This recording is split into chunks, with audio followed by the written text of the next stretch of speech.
If Buddha and Nietzsche were confronted, could either produce any argument that ought to appeal to the impartial listener? I am not thinking of political arguments. We can imagine them appearing before the Almighty, as in the first chapter of the book of Job, and offering advice as to the sort of world he should create. What could either say?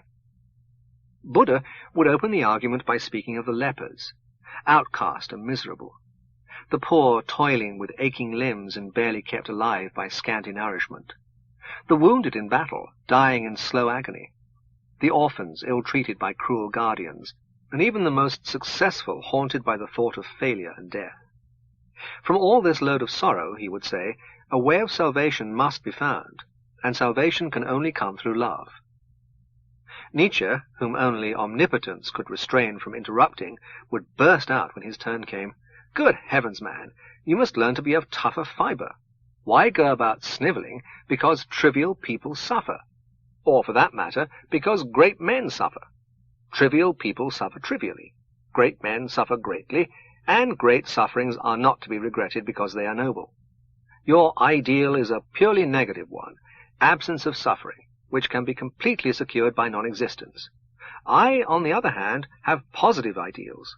I admire Alcibiades, and the Emperor Frederick II, and Napoleon. For the sake of such men, any misery is worthwhile. I appeal to you, Lord, as the greatest of creative artists.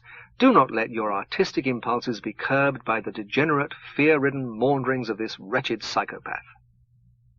Buddha, who in the courts of heaven has learnt all history since his death, and has mastered science with delight in the knowledge and sorrow at the use to which men have put it, replies with calm urbanity. "You are mistaken, Professor Nietzsche, in thinking my ideal a purely negative one.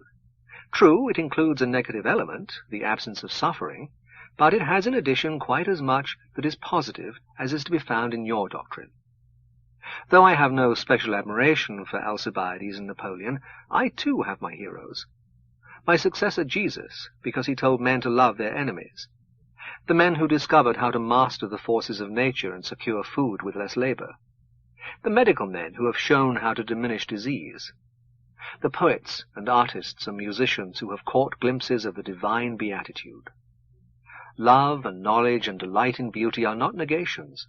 They are enough to fill the lives of the greatest men that have ever lived."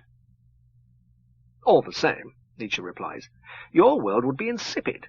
You should study Heraclitus, whose works survive complete in the celestial library.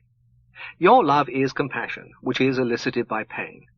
Your truth, if you are honest, is unpleasant, and only to be known through suffering. And as to beauty, what is more beautiful than the tiger who owes his splendor to his fierceness? No, if the Lord should decide for your world, I fear we should all die of boredom." "You might," Buddha replies, "because you love pain, and your love of life is a sham. But those who really love life would be happy as no one can be happy in the world as it is." For my part, I agree with Buddha as I have imagined him.